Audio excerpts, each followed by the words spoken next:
بسم اللہ الرحمن الرحیم۔ السلام علیکم ناظرین، سین نیوز اسٹوڈیوز میں آپ کو خوش آمدید کہتے ہیں۔ آج ہمارے ساتھ مہمان موجود ہیں جناب رانا نعیم احمد صاحب، جو کہ چیئرمین یونین کونسل نمبر 29 رہے ہیں سن 2016 سے لے کر 2022 تک۔ اس کے ساتھ ساتھ جناب رانا نعیم صاحب نائب صدر ہیں ملتان شہر کے مسلم لیگ نواز کی طرف سے، اور ڈویژنل صدر ہیں Rajput international supreme council Multan. ہم رانا صاحب کو خوش آمدید کہتے ہیں اسٹوڈیو میں۔ رانا صاحب سے سوال کریں گے کہ آج پاکستان کی 76ویں یوم آزادی منائی جا رہی ہے۔ اس موقع پر گزشتہ 75 سالوں میں پاکستان کے ساتھ آزاد ہونے والے بہت سارے ایسے ممالک جو آج ترقی یافتہ ممالک میں شمار کر رہے ہیں، جبکہ پاکستان ان 75 سالوں میں آج بھی ترقی پذیر ممالک میں شمولیت رکھتا ہے۔ تو اس کے آپ عوامل اور ان کی جو بھی اثرات ہیں ان 75 سالوں میں پاکستان کی آزادی کے بعد ترقی کی راہ میں حائل رکاوٹوں کے عوامل پر اپنی روشنی ڈالیں گے۔ جی رانا صاحب۔ بسم اللہ الرحمن الرحیم، نحمدہ و نصلی علی رسول الکریم، فاما بعد اعوذ باللہ من الشیطان الرجیم، بسم اللہ الرحمن الرحیم۔ مگر سب پہلے تو میں آپ کا مشکور ہوں کہ آپ نے مجھے یہاں دعوت دی، اور جیسا کہ آپ کو پتہ ہے کہ کل 14 اگست ہے اور یہ ہم 76واں یوم آزادی منا رہے ہیں اور پوری قوم اس کی تیاری کر رہی ہے۔ یہ ملک ایک قدرت کی طرف سے تحفہ ہے، اور جیسا کہ آپ کہہ رہے ہیں کہ ہمیں سب کو اسے جوش و جذبے سے منانا چاہیے۔ جنہوں نے اس کے لیے قربانی دی ہے انہیں اس کی اہمیت کا بہت زیادہ اندازہ ہے۔ میرے بزرگ، میرے دادا، میرے والد صاحب جب وہ ہمیں بتاتے ہیں کہ کیسے وہ مائیگریشن کر کے اور پورے سب 14 اگست والے دن اعلان کے بعد وہاں سے انڈیا سے نکلے ہیں، سب کچھ اپنا گھر جائیداد سب چیزیں چھوڑ کر خالی ہاتھ وہ ایک نعرے کے پیچھے کہ پاکستان کا مطلب کیا، لا الہ الا اللہ محمد رسول اللہ، اس نعرے پر یہ تاریخ کی سب سے بڑی ہجرت ہے۔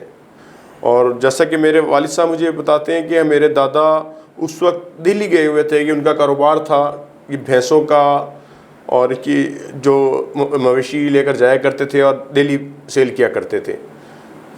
تو وہ اس وقت دہلی میں تھے، اور جب انہیں اعلان پتہ لگا کہ پاکستان کا قیام وجود میں آ چکا ہے تو اپنے تمام مویشی وہاں پر چھوڑ کر اور گھر بچوں کے لیے پہنچے ہیں، اور تمام میرے والد صاحب کو، میری پھپھو کو، میری دادی کو، اور جتنے میرے اور عزیز وغیرہ ان کے ساتھ لے کر روانہ ہوئے ہیں۔ میرے والد صاحب بتاتے ہیں کہ جی جب ہم یہاں پاکستان پہنچے تو میرے تن پہ، ان کی ایج اس وقت کوئی 12 سے 13 سال تھی، تو وہ کہتے ہیں کہ صرف تن پہ صرف ایک وہ ٹاٹ کی بوری کہہ لیں تو وہ تھی، اور ننگے پاؤں ہم پاکستان پہنچے۔ تو یہ کوئی کم نہیں ہے کہ ہر کسی کے لیے اپنا گھر بار چھوڑ کر، اچھا برا گھر چھوڑ کر نکلنا، صرف ایک کلمے کی بنیاد پر۔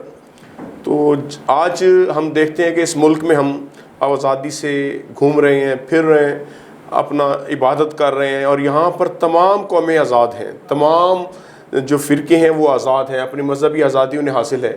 جیسا کہ ابھی انڈیا میں آپ دیکھیں کہ ہمارے ہمسائے جہاں سے ہمیں وہاں پر مذہبی آزادی حاصل نہیں ہے۔ تو یہ ایک بہت بڑا قدرت کی طرف سے عطیہ ہے، اور ہمیں اس آزادی کی قدر کرنی چاہیے۔ جی، اس آزادی کی ہمیں ضرور قدر کرنی چاہیے، اور اس موقع پر میں آپ سے گزارش کروں گا کہ آپ بتائیں کہ ہماری نوجوان نسل کا کیا اہم رول ہے اس ملک کی روشن مستقبل میں، اور وہ اس رول کو کس طرح ادا کر سکتے ہیں۔ بالکل جناب، یہ جو آج نوجوان نسل ہے اسی نے اس ملک کی باغ دوڑ سنبھالنی ہے۔ آج کمپٹیشن کا دور ہے، آئی ٹی کا دور ہے، آج نوجوان ہی اس ملک کو آگے لے جا سکتے ہیں۔ ہمارے ہمسایہ ملک ہیں وہ اسی آئی ٹی کے اوپر سب چیز ترقی کر کے یہاں پہنچے ہیں، جدید ٹیکنالوجی کی بیسس، آج ٹیکنالوجی کا دور ہے، اور یہ نوجوان تعلیم حاصل کرے گا تو انشاءاللہ آگے ضرور جائے گا، اور ملک انہی کے مرہون منت اور انہی کی وجہ سے ترقی کرے گا۔ تو میری تمام نوجوانوں سے اپیل ہے کہ وہ پاکستان کی اہمیت کو سمجھیں اور اس کی ترقی میں اہم کردار ادا کریں۔ جی اچھا رانا صاحب، مجھے آپ بتائیں گے کہ ان 75 سالوں میں آپ نے ماشاءاللہ آپ نے مختلف ادوار میں سیاست میں بھی حصہ لیا، آپ اپنا کاروبار بھی کر رہے ہیں، تو آپ ہمیں یہ بتائیں کہ ان 75 سالوں میں پاکستان میں معاشی اور معاشرتی کیا تبدیلیاں آئیں؟ کیا ہم بہتری کی طرف گئے یا کیا ہم زوال کی طرف گئے؟ بالکل مغر صاحب، ہم ترقی کی طرف گئے ہیں، ہم بدحالی کی طرف نہیں گئے۔ ہم بحیثیت قوم اگر دیکھیں تو ہم نے بہت ترقی کی ہے۔ ہمارے ہمسایہ ممالک جن کے پاس تمام مالی وسائل موجود ہیں اور وہ کام نہ کر سکے جو کہ ہماری قوم نے کیا ہے۔ ہم ایک ایٹمی پاور ہے اس کے، اور الحمدللہ ہم نے اگر دیکھا جائے تاریخ اٹھا کر کہ ہم نے بہت ترقی کی ہے اور آگے بہت ضرورت ہمیں بحیثیت ہمیں قوم بننا پڑے گا، اور قوم بن کر ہمیں آگے ترقی کے لیے مل جل کر تمام قوم کو مل جل کر یہ کام کرنا پڑے گا۔ آج ہمارے پاس دیکھیں گے آپ آبادی، ایک بہت بڑی آبادی ہے ہمارے پاس، اور ہم ایک غریب ملک ہونے کے باوجود اپنے وسائل میں اپنا گزارا کر رہے ہیں، اور ہمارے پاس اللہ تعالیٰ کی دی ہر نعمتیں ہیں۔ اس ملک میں، دنیا میں جیسے کہ آپ دیکھیں گے تمام موسم اس ملک میں ایک ہی ٹائم میں موجود ہیں، اور زمین بڑی زرخیز ہے۔ ہمارا ملک ایک زرعی ملک ہے، اور ہمیں انشاءاللہ جیسا کہ ابھی حال ہی میں ایک پروگرام سٹارٹ ہوا ہے گرین پاکستان کے حساب سے، جو آرمی نے ہمارے دفاعی ادارے مل کر ایک کام کر رہے ہیں تو زراعت پہ، تو انشاءاللہ ہمارا ملک ترقی کرے گا اور خوشحال بھی ہوگا انشاءاللہ۔ آپ اللہ تعالیٰ آپ کی نیک خواہشات کو قبول کرے۔ آخر میں آپ سے گزارش کروں گا کہ ہماری نوجوان نسل اور قوم کو 14 اگست کے حوالے سے جو آپ پیغام دینا چاہیں وہ پیغام دیں۔ سر، میں ملک کے تمام نوجوانوں کو، تمام بزرگوں، بہنوں کو، بیٹیوں کو درخواست کروں گا کہ آپ ضرور 14 اگست منائیں، اور جو نوجوان ہیں بہت اچھے انداز میں اپنی آزادی کو سیلیبریٹ کریں، اور ہماری بیٹیاں بہنیں گھروں میں نوافل ادا کریں، اور اس ملک کی ترقی کے لیے ہماری مائیں جو بھی گھر میں بیٹھی ہیں وہ اس ملک کی ترقی کے لیے خصوصی دعائیں کریں، اور ہم سب کو مل کر اس کے آزادی کی قدر کرنی چاہیے۔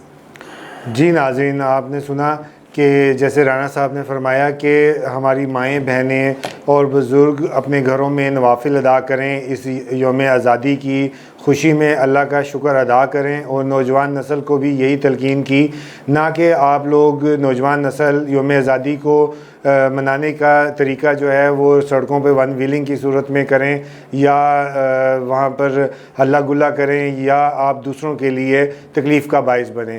یہ آزادی بے شک ایک نعمت ہے، اور اس نعمت کا خیال اور حفاظت کرنا ہم سب پر فرض ہے۔ سین نیوز میں آج تک کے لیے اجازت، شکریہ۔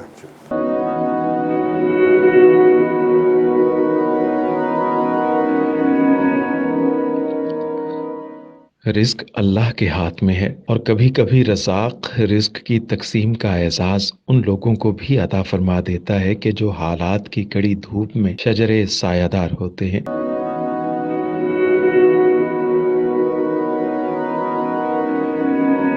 ملتان میں سلطان فاؤنڈیشن کی جانب سے مختلف مقامات پر سینکڑوں افراد کے لیے سلطان دسترخوان سجایا جاتا ہے۔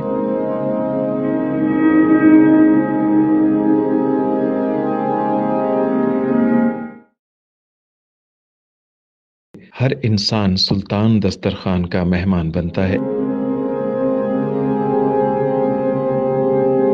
بلا شبہ سلطان فاؤنڈیشن انسانیت کا قابل فخر سرمایہ ہے، اور بھلے ہی ایسے ادارے ہوں یا افراد، وہ غربت و افلاس کے سلگتے صحرا میں احساس کی چھتریاں بنتے ہیں۔